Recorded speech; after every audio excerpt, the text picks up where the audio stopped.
ఇంకోవైపు విష ప్రచారం. మూడోది ఆశ.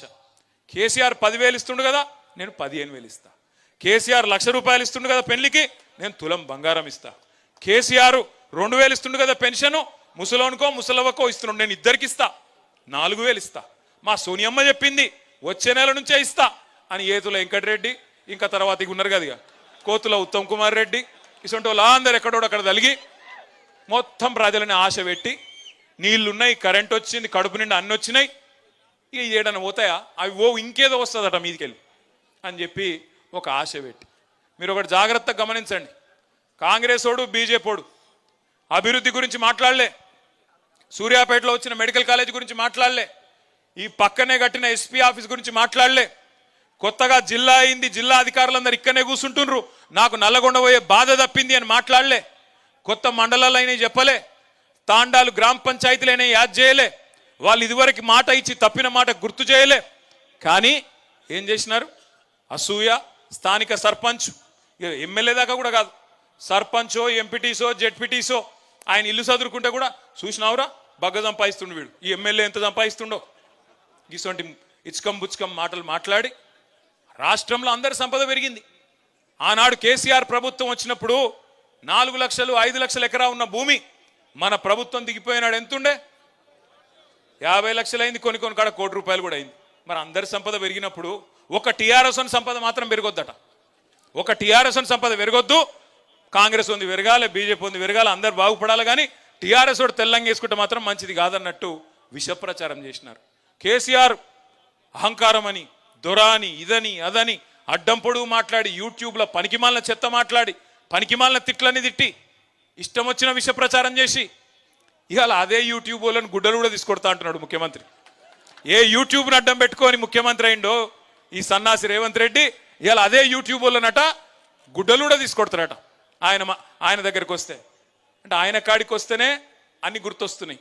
ఇదివరకేమో ఎవ్వరికి ఇక భార్యలు లేరు, పిల్లలు లేరు, ఈయనొక్కలకే ఉన్నారట. ఇదివరకేమో ఎవరిని పడతావాలని ఏది పడతానొచ్చు. ఒక్కొక్క కాన్స్టిట్యున్సీకి వచ్చి ఒక్కొక్క నాయకుడిని ఎంత అన్యాయంగా, ఎంత నీచంగా, ఎంత నికృష్టంగా, మాట్లాడలేని భాషలో వికృతంగా మాట్లాడి ప్రజల మనసులు ఖరాబ్ చేసి, నెత్తి ఖరాబ్ చేసి, లేని ఆశ పెట్టి, దురాశ పెట్టి అధికారంలోకి వచ్చినాం. ఇంకా ఘోరం ఏంటంటే, నిన్న డిప్యూటీ సీఎం మాట్లాడుతుంటే నవ్వాలనో ఏడవాలనో తెలియదు. ఆయన ఇది ఉత్కృష్టమైన బడ్జెట్ అట, అద్భుతమైన బడ్జెట్ అట.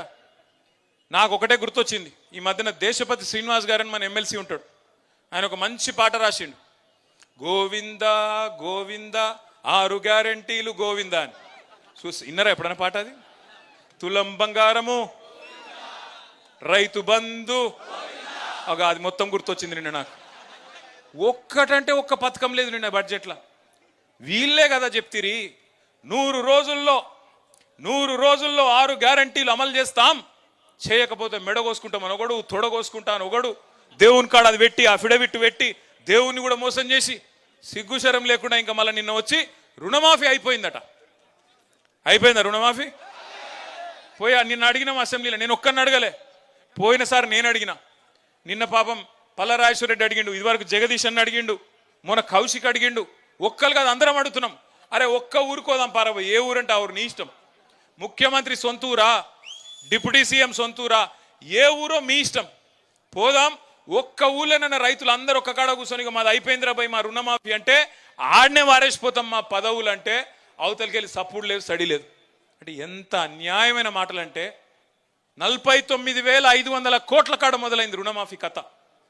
అధికారంలోకి రాగానే కాంగ్రెస్ వాళ్ళు ఎంత కావాలి రుణమాఫీకి అని అడిగినారు బ్యాంకర్లను పిలిచి. వాళ్ళు చెప్పారు దాదాపు 50,000 కోట్లు కావాలి సార్, 49,500 కోట్లు కావాలని చెప్పినారు. 3వ రోజుకే ముఖ్యమంత్రి గారు మైకు పట్టుకొని ఏముంది 40,000 కోట్లు ఒక్క సంవత్సరం కడుపు కట్టుకుంటే కట్టి పారేస్తా అన్నాడు. నేను అనుకుంటే 2 ఆశ్చర్యమైంది నాకు.